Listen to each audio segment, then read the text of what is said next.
Welcome back into the Navy Sports Magazine show presented by Navy Federal Credit Union. Navy Federal Credit Union is a proud supporter of Navy athletics, and I'm now joined by track and field head coach Jamie Cook. Thank you so much for taking some time to join us.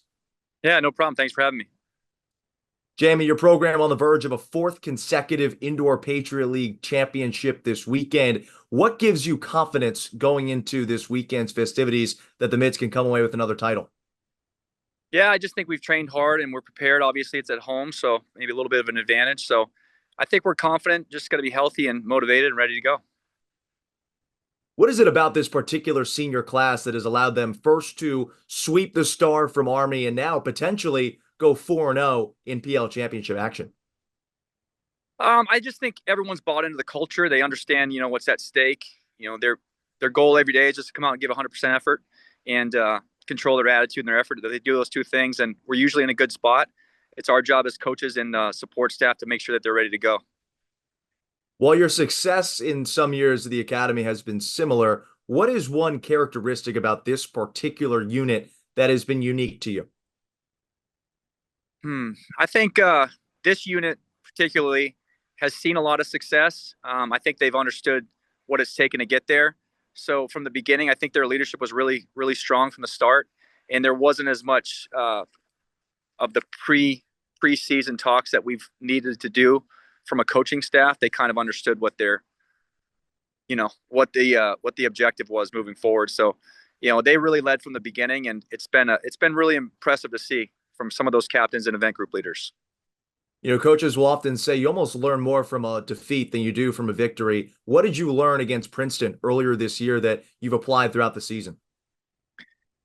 Well, I think in a few things, we held a few kids back because it was early, and some kids were coming off other sports. So, yeah, you always learn something from every competition, whether it's a win or a loss. How you execute races, how you execute, competitions, whether in the throws or the jumps. You try to learn from early season performances so that when it gets to the conference championships, everybody's dialed in, so to speak. So, Princeton's a very good program. We've had a lot of success against them in the past, but this year they were able to get us. So, that served us well going into Army when we competed against them up there a few weeks back.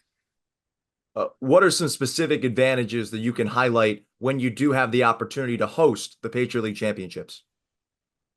I just think a little bit more support from the administration. I'm hoping that they're giving a big push to everybody coming out this weekend, Saturday and Sunday, free admission, as much support as we can get. Obviously, sleeping in their own beds, eating a familiar meal, things like that. A normal environment to warm up in. Just a lot of friends and family that come that maybe don't go to a lot of the away meets. So I just think from the way we run on this track every day, we throw in these circles, we go on these long jump pits and surfaces every day. So I think I'm expecting for us to do well, but at the same point, there's some really good people in the league now. The league has improved over the last year or two, so it should be a tough contest, but we're welcoming the challenge. Let's talk about your meet day routine. Are there any superstitions you might have or any routine that you like to stick to anytime that your program's competing?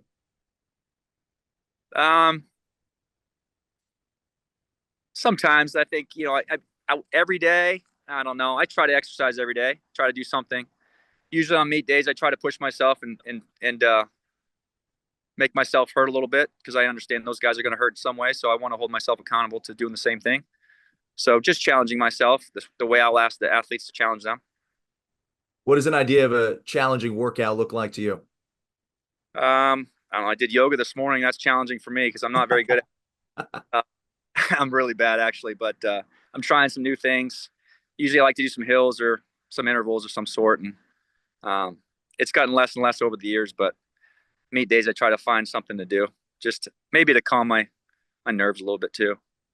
But it's a challenge. Like you said, if you're going to ask that of the kids, you got to ask something hard of yourself too. I love that perspective. Now, how about away from track? What is something that you continue to do to keep your mind right and help these mids excel at a high level? For me, I honestly don't have a lot of hobbies outside of sports. Most people know me. I don't have a lot of hobbies outside of sports, but, talking to my family and, follow some baseball. Actually, a few of us on the staff are pretty big baseball fans, so we watch a lot of baseball. Season's exciting, getting going. So Austin, our director of ops, is a huge Phillies fan, probably the biggest Phillies fan I've ever met in my life. So, talking with him or joking around with him is fun. Um, yeah, just getting outside, enjoying the outside like today. It's nice. So figure out why not do this outside. All right, so you said that Austin's a Phillies fan. Coach, where's your affiliation lie? Well, I grew up in Maine, so I'm more of a Red Sox guy, but at the same point, I just follow particular players and just seeing how they do. And, uh, obviously anybody who's hot is interesting to watch. Jackson Merrill from around the way here has been really impressive the last few years. So obviously following him, and guys like Mookie Betts are impressive. Bobby Witt. I could go on and on if you want to talk baseball, but basketball as well. Like I said, I just all sports. Awesome. Well, my last question for you, Coach, would be getting back to track and field. What does a successful end of this season look like to you? Oh, I don't know. I mean, how do you define success? I think obviously winning matters. If I said that it didn't, I'd be lying.